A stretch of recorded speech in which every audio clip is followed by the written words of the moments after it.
Hello, if you're new here, make sure you subscribe to the channel so you don't miss any of these videos. We post stories like this all the time, and trust me, you do not want to sleep on them. Let's get into it. Story 1. My name is Rachel. I was 26 when this happened, and I still can't talk about it without my hands getting clammy. I used to do solo backpacking trips every summer. Nothing extreme, just a week or two somewhere remote enough that I wasn't running into other hikers every 20 minutes. I'd been doing it for years without anything unusual ever happening. I knew how to read weather, how to hang a bear bag, how to navigate with a map and compass when my phone died. I wasn't reckless. I want to make that clear. This particular trip was in the Shoshone National Forest in Wyoming, about 40 miles outside of Cody.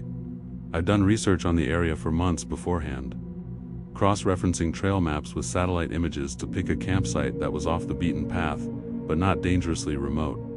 I told my roommate exactly where I was going. I had a satellite communicator clipped to my pack. I did everything right. The first 2 days were perfect.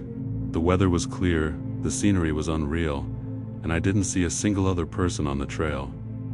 By the third day, I'd set up a long-term base camp near a small alpine lake at about 9,000 feet elevation. I planned to use it as a home base for day hikes into the surrounding ridgelines.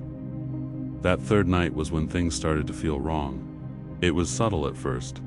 I was sitting outside my tent around dusk, eating dinner and watching the sun go down over the ridge. The whole forest had gone completely quiet, which I actually didn't notice right away because I was used to quiet. But at some point I realized that the quiet was different. Not peaceful quiet, empty quiet. No birds, no insects, no wind, nothing. It was like someone had pressed mute on the entire forest. I told myself it was nothing and went to bed. I woke up at some point deep in the night. I don't know what time it was. I keep my phone face down to preserve battery so I didn't check. I just lay there in the dark, completely still, trying to figure out what had woken me up. And then I heard it. Breathing, not my own, coming from outside the tent. Long, slow breaths. Whatever it was close. Maybe 2 feet from the tent wall. So my mind immediately went to bear. But bears don't breathe like that. This was rhythmic, controlled, like something that was trying to be quiet and doing a very deliberate job of it. I didn't move. I didn't make a sound. I just lay there listening, absolutely paralyzed.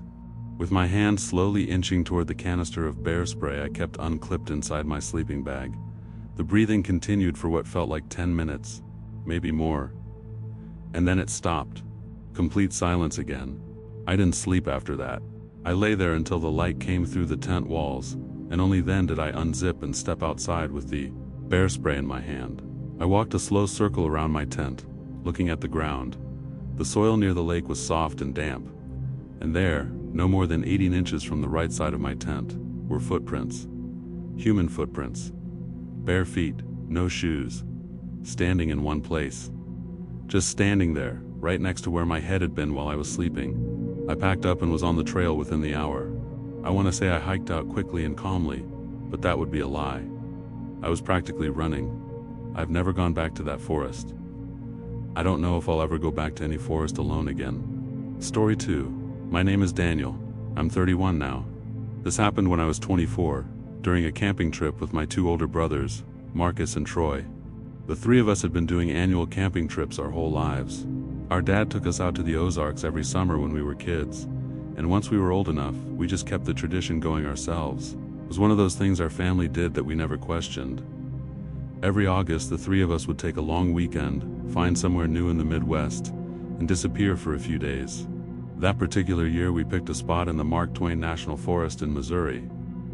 Marcus had done some scouting beforehand, and found what he described as a perfect primitive campsite about 6 miles from the nearest trailhead. No cell service, no facilities, just trees and a creek. He was right, it was perfect. The first night was genuinely one of the best camping experiences I can remember.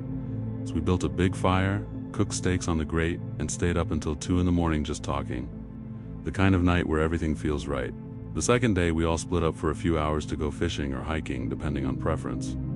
I went for a long hike northeast along the ridge and didn't get back to camp until late afternoon. Marcus was already there when I returned. Troy showed up about 20 minutes after me. Troy was quiet, not in a tired way, in a something is wrong way. When Marcus asked him what was up, Troy said he'd found something while he was hiking and didn't really know what to make of it. We pressed him on it, and eventually he took us to see.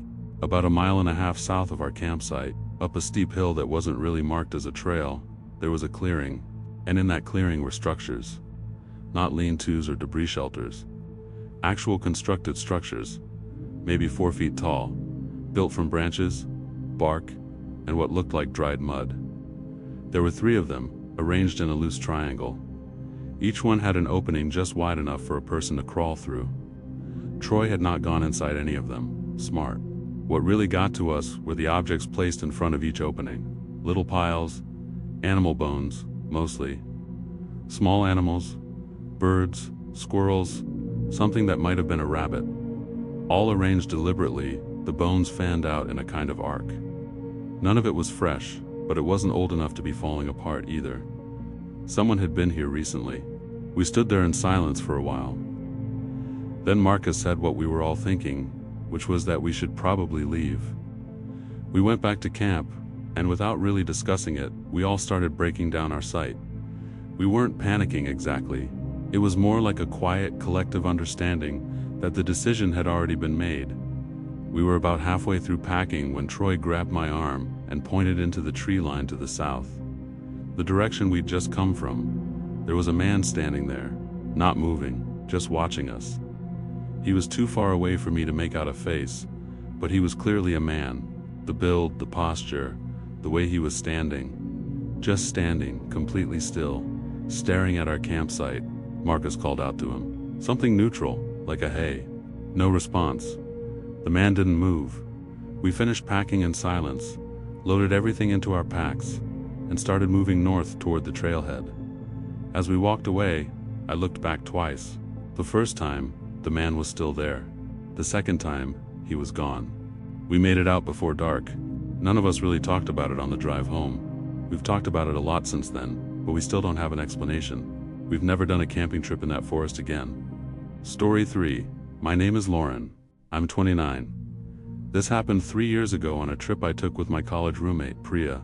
Priya and I were both outdoorsy, and we'd been planning a trip to Pisgah National Forest in North Carolina for a while. Nothing crazy. Just 3 nights at a developed campground with running water and a host site. The kind of place that's supposed to be safe. We got there on a Thursday afternoon and set up near the back of the campground in a site that was slightly more secluded than the others. There weren't many other campers when we arrived, just an older couple, a few sites over, and a family with kids somewhere toward the front. It felt fine, normal. That first night, we fell asleep around midnight. I remember checking my phone before closing my eyes, and it was 12:07. I woke up at 3:22 a.m. I checked my phone specifically because I wanted to know. Was fully awake in an instant, which is unusual for me. I'm a slow waker under normal circumstances. But this was like a switch. 1 second I was asleep, the next I was wide awake with my heart going about twice its normal speed. The reason became clear immediately.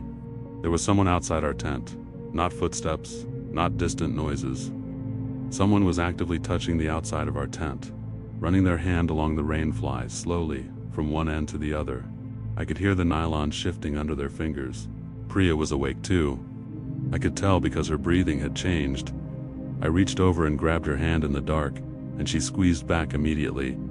The touching went on for what felt like a very long time. Back and forth, back and forth. I don't know why they didn't try to unzip anything. I don't know why they didn't say anything either. They just kept touching the outside of the tent, slowly and methodically, like they were measuring it. And then it stopped. We stayed completely still for a long time after that. Neither of us wanted to make any sound.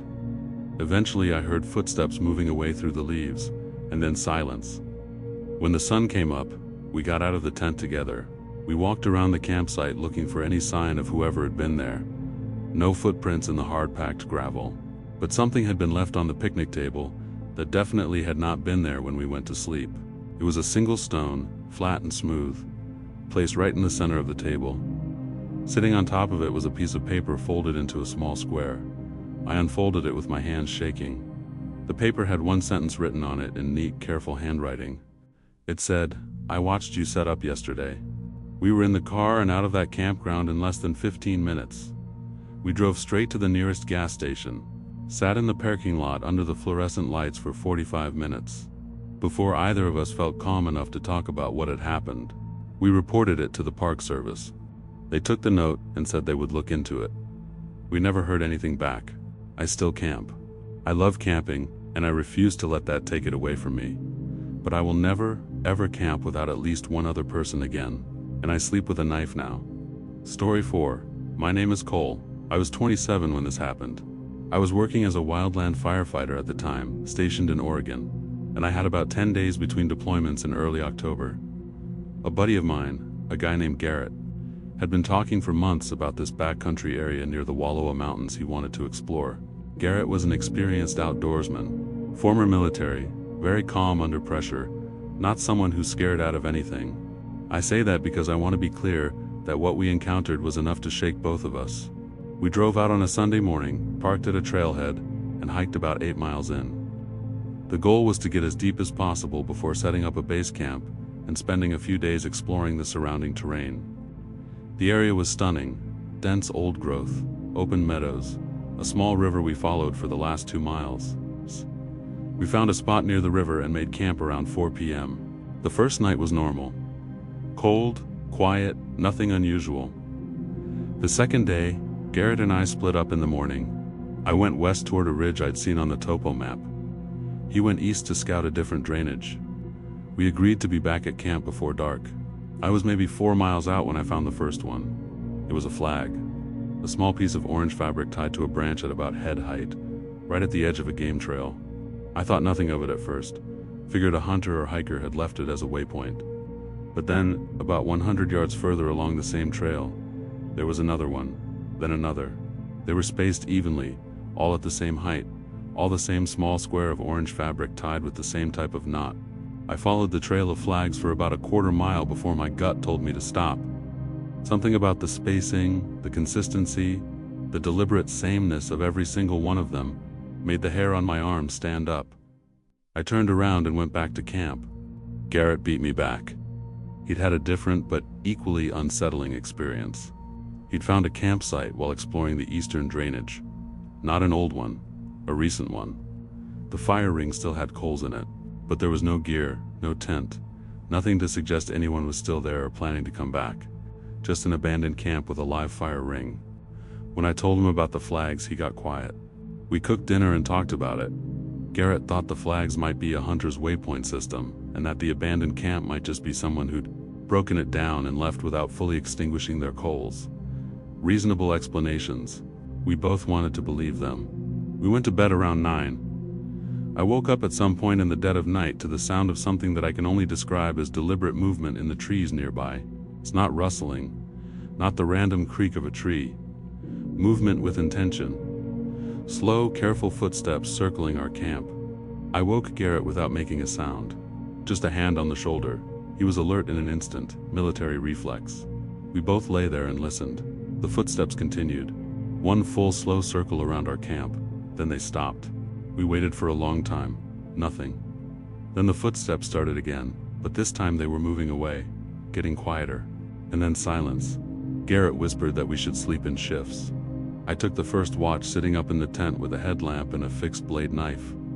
Nothing else happened that night.